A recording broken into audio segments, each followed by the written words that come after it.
কল্পনা করুন ২ বছরের এক শিশু গত ২ দিন ধরে কোনো দানাপানি তার পেটে পড়েনি। চারদিকে বোমার আঘাতে ধূলিসাৎ হওয়া ঘরবাড়ি আর ধ্বংসস্তূপের মাঝে দাঁড়িয়ে আছে সে, যেখানে বেঁচে থাকার চেয়ে মৃত্যুই যেন মুক্তির পথ। তার একটাই অপরাধ, সে একজন ফিলিস্তিনি।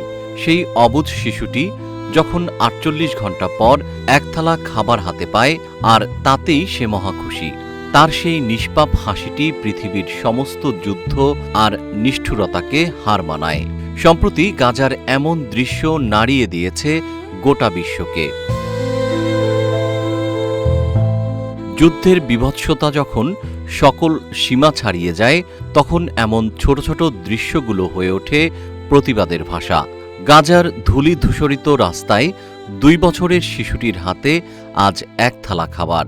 তার সেই উচ্ছ্বসিত হাসি আর আনন্দ দেখে বোঝার উপায় নাই যে মাত্র কয়েক ঘন্টা আগেও হয়তো সে ক্ষুধার তীব্র যন্ত্রণায় কুঁকড়েছিল।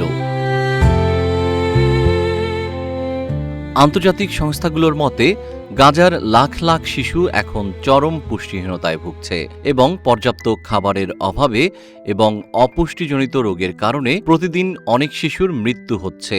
গাজায় অনাহারে মারা যাওয়া ব্যক্তিদের মধ্যে ৮০% শিশু।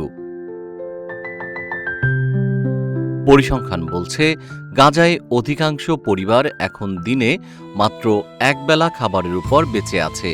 সেখানে পশুর খাবার দিয়ে তৈরি রুটি কিংবা ঘাস খেয়ে দিন কাটানো এখনকার চিরচেনা বাস্তব চিত্র।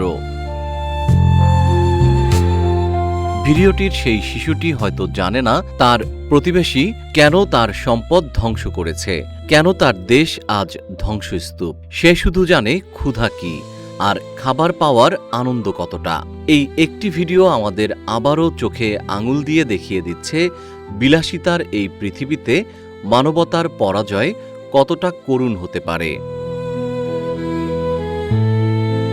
জিএম শিহাব, রূপালী বাংলাদেশ।